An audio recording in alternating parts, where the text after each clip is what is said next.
السلام عليكم رمضان مبارك ورور ما هيسين دولدي إيران هدوي والتي دعادي بمدح مرتي قف بي دعادي دردرتي مقلي جرتين إيران بي دعادي دردرتي مدح مرتي هضبا واتي شالي تركي قد دقيسيبا دنيا دون وين لا يابتي دقينتي خليجك عرفت أي كوهين بابا لا يابناي وحلي محي تركنا كدونتي سببتها أي إيران تركي دقينيسا محيتها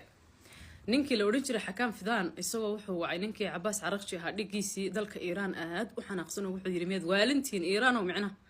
ma ilowsantihiin turkigu inuu gaashaanbuurta NATO ku jiro saldhigyada ugu waaweyn ee NATO mid kamid ah uu turkiga ku yaala maxaa idinka qaldan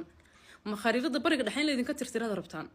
NATO oodaheeda wadata in dagaalka ku soo jiidaan baan idinka digaynaa baa lagu yiri Iiraan mar dambana gantaal lagu ma soo tuuri kartaan digniintii kama dambaysta ahayd baana la siiyay waxaana lagu yiri gantaalka aad soo tuurteen gantaal plastic ay ku tuureen baa la dhigay waxa soo riday ciidamada NATO digtoonaada marka waxa la yiraahdaa nagu soo degdegay gantaalkana nagu soo tuurina haddaad wax nagu soo tuurtuurtaan dee idinka NATO u yeedhanaya marka NATO ay kaali dagaalka soo gal inaad leedihiin bay ka dhigan tahay dawladihii carabtu waxay haystaan Ciraaq dawladihii khaliijka carabtuna waxa la yiri waxay ka shakisan yihiin inay haystaan Ciraaq oo waxay dhaheen diyaaradaha drone iyo gantaaladana lagu soo tuurayo waa Sacuudiga iyo Qatar iyo Kuwait iyo waxayba ka imanayaan badhanka Ciraaq ee Iiraan kama yimaadaan Ciraaq waxa jooga kooxo fara badan oo taageera dawladda Iiraan kooxahaas aan ugu soo tuuray dhaheen marka gantaalada carabtiina iyagii baa la isku diray halkaas ay ka soo yaani madaxay isla galeen Ciraaq iyo Kuwait iyo Qatar iyo waxba iswada haystay ilaa Sacuudiga Lebanon qaybo fara badan oo dhulkeeda kamid ah waxa la wareegay Israa'iil oo ciidamada militariga Israa'iil baa dalka Lebanon waxay u soo galeen gudaha deegaano fara badan bay qabsadeen ciidamada Lebanon